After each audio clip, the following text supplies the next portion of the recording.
जी, आपने साइकिल बनाई है, किन हालातों में साइकिल बनाई, इसका खर्च कितना आया, क्या रहा मामला?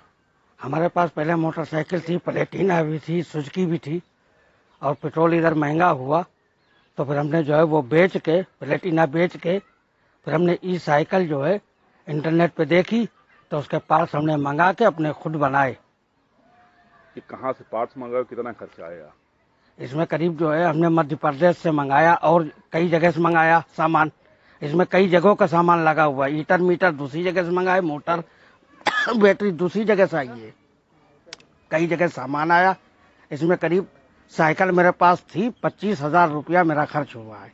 कितना भागती है और कितनी चलती है? ये 25 की रफ्तार से भागती है और इसको हम अगर भगाना चाहें ये 30, 35, 40 तक भागेगी, मगर इसमें ब्रेक सही ना होने की वजह से इसको हमने कम कर रखा है, 25 ही रखी है।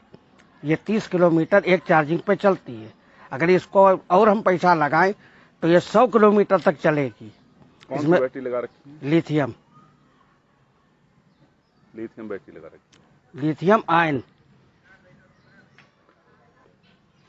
इसमें हमने बैटरी लिथियम आयन लगाई रखी है जो 24 वोल्ट 15 एम्पियर की है। अगर इसके एम्पियर बड़ी बैटरी से मंगाएं ज्यादा एम्पियर की तो ये 100 किलोमीटर तक चलेगी एक चार्जिंग में। क्या नाम आपका है? हमारा नाम है शफीक। कहाँ रहते हैं? हरदोई, सराय चौक पूर्वी।